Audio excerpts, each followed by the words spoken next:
अगर आपने मेरा चैनल सब्सक्राइब नहीं किया है तो चैनल सब्सक्राइब करें और बेल बटन दबाएं। सत्यम शिवम सुंदरम अर्थात सत्य ही शिव हैं, शिव ही सुंदर हैं। तभी तो भगवान आशुतोष को सत्यम शिवम सुंदरम कहा जाता है। भगवान शिव की महिमा अपरंपार है।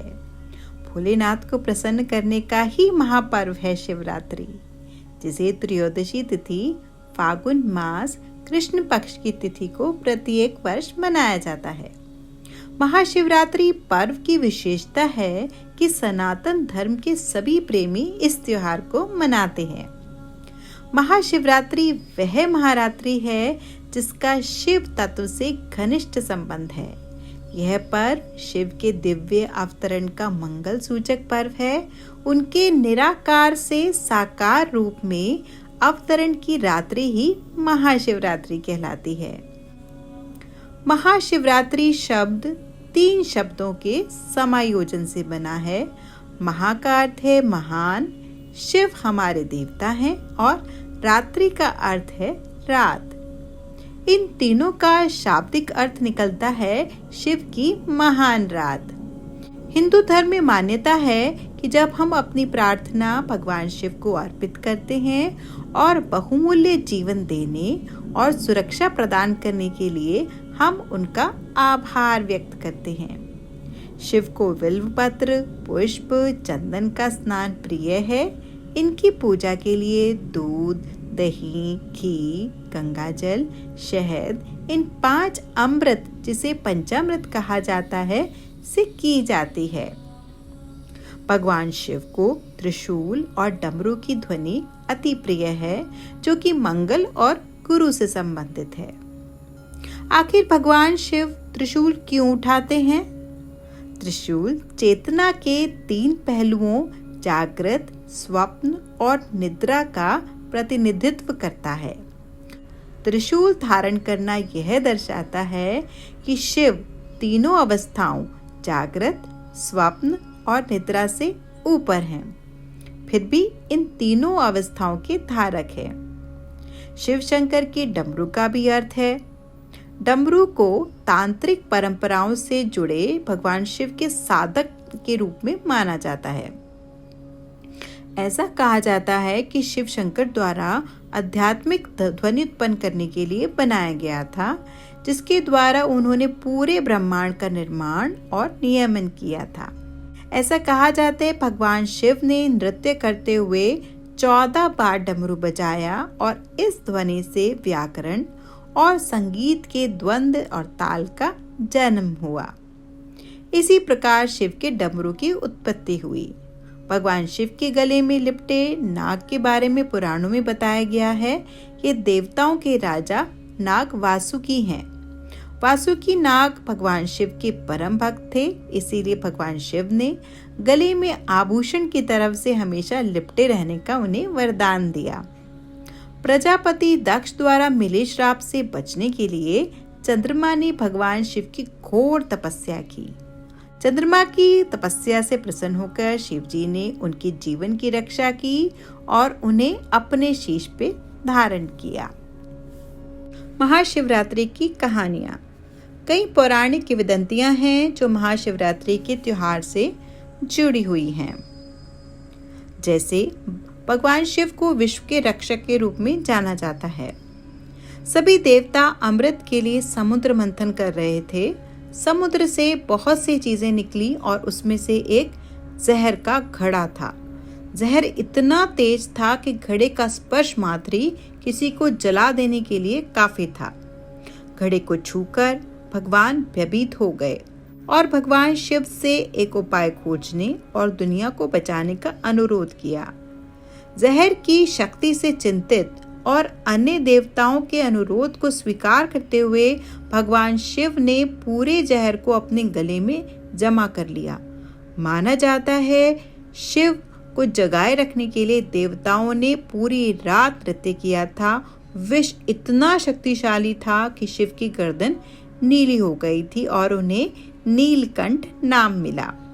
इस प्रकार जिस दिन भगवान शिव ने दुनिया को बचाने के लिए जहर पिया था, उसे महाशिवरात्रि के रूप में मनाया जाता है और मंदिरों में रात भर जागरण का आयोजन किया जाता है। भगवान शिव और पार्वती जी की शादी के सालगिरह के रूप में महाशिवरात्रि मनाई जाती है। किंवदंती के अनुसार शिव की पिछली पत्नी सती की मृत्यु के बाद वे शोक और गहरे दुख की स्थिति में चले गए। इसी बीच सती का पार्वती के रूप में पुनर्जन्म हुआ। शिव और शक्ति का महामिलन महाशिवरात्रि को ही हुआ था। भगवान शिव और शक्ति एक दूसरे से विवाह के बंधन में बंधे थे और बैरागी शिव वैराग्य छोड़कर गृहस्थ आश्रम में प्रवेश कर गए थे। इस वजह से कई स्थानों पर महाशिवरात्रि के अवसर पर शिव जी की बारात निकाली जाती है। इस दिन शिव भक्त शिव पार्वती का विवाह संपन्न कराते हैं। धार्मिक मान्यताओं के अनुसार शिव और माता पार्वती का विवाह कराने से वैवाहिक जीवन की समस्याएं दूर होती हैं और दाम्पत्य जीवन खुशहाल होता है। पौराणिक कथाओं के अनुसार शिवरात्रि के दिन ही देश भर के 12 ज्योतिर्लिंग प्रकट हुए थे। ये 12 ज्योतिर्लिंग हैं सोमनाथ, मल्लिकार्जुन, महाकालेश्वर, ओंकारेश्वर, केदारनाथ, भीमाशंकर, विश्वनाथ, त्र्यंबकेश्वर, बैजनाथ, नागेश्वर, रामेश्वर और कर्णेश्वर ज्योतिर्लिंग हैं। इन 12 ज्योतिर्लिंगों के प्रकट होने के उत्सव में भी महाशिवरात्रि मनाई जाती है और भगवान शिव की पूजा की जाती है। शिव पुराण के अनुसार महाशिवरात्रि के दिन भगवान सदाशिव सबसे पहली बार शिवलिंग स्वरूप में प्रकट हुए थे। माना जाता है इस दिन ही भगवान शिव का ज्योतिर्लिंग प्राकट्य हुआ था। सृजन, संरक्षण और विनाश का नृत्य माना जाता है महाशिवरात्रि की रात्रि। शिव को नटराज भी कहा जाता है। शिव एक दयालु भगवान हैं। यह कहानी भीष्म पितामह ने महाभारत में मृत्युशैया पर रहते हुए कही थी। यह एक शिकारी के साथ हुई घटनाओं का वर्णन करता है। एक बार घने जंगल में शिकार के दौरान एक शिकारी का पीछा एक बाघ कर रहा था, तो अपनी जान बचाते हुए शिकारी एक बेल के पेड़ पर चढ़ गया और बाघ उसी पेड़ के नीचे बैठ गया।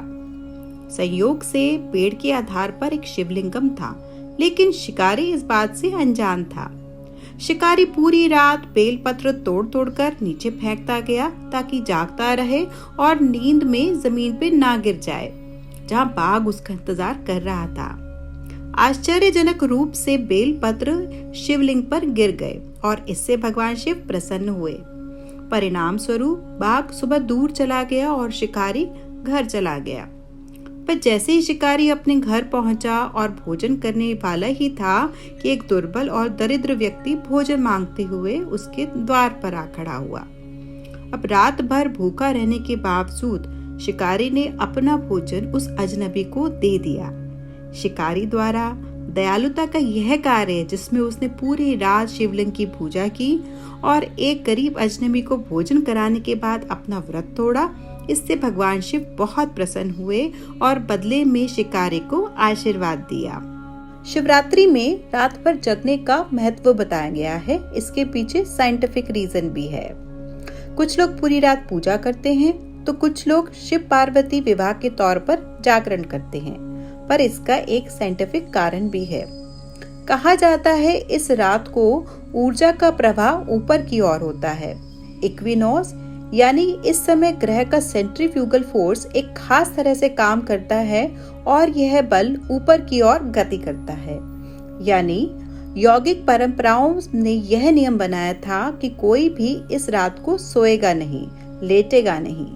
अपनी रीढ़ की हड्डी को सीधा रखना चाहिए ताकि हम ऊर्जा के इस प्राकृतिक चढ़ाव का पूरा लाभ ले सकें और ऊर्जा ऊपर की ओर जा सके। ये भगवान शिव की शाश्वत और चरम शक्तियों को महसूस करने और उन्हें रचनात्मक रूप से प्रयोग करने और दुनिया के कल्याण के लिए धन्यवाद देने का त्योहार है। मुख्य रूप से ज्ञान प्राप्त करने के लिए शिव की श्रद्धा और योग, आत्मनिरीक्षण का ध्यान करने पर केंद्रित है। इसीलिए ज्ञान प्राप्त करने और अपने शरीर पर नियंत्रण प्राप्त करने की दृष्टि से महाशिवरात्रि बहुत महत्वपूर्ण है और आत्मा की श्रेष्ठता को पार करने के लिए भी बहुत इम्पोर्टेंट है। महाशिवरात्रि ब्रह्मांड के निर्माण, उसके संरक्षण के साथ साथ इसके विनाश के बारे में भी हिंदू मान्यता का प्रतीक है। यह हमें शिव के गुणों को याद दिलाने और उन्हें अपने व्यवहार और आचरण में अपनाने के लिए भी महत्वपूर्ण है। शिव शक्तिशाली होते हुए भी विनम्र हैं, शिष्यों के रूप में भूतों और राक्षसों से घिरे हुए रहते हैं, फिर भी अपने आचरण को सदाचारी बनाए रखते हैं। वे खाना बदोश की तरह कपड़े पहने एक सज्जन हैं। भूत, राक्षस और बर्बर जैसे नकारात्मक शक्तियों और अनुयायियों से घिरे रहने के बावजूद भी भगवान शिव अपनी पत्नी पार्वती के साथ प्रेम से रहते हैं। महाशिवरात्रि का त्योहार सांस्कृतिक महत्व भी रखता है, क्योंकि यह समुदाय की संस्कृति का प्रतिनिधित्व करता है और उनकी सदियों पुरानी मान्यताओं और अनुष्ठानों की अभिव्यक्ति है। ओम नमः शिवाय। अगर आपको ये वीडियो पसंद आई हो तो लाइक, शेयर और कमेंट करें।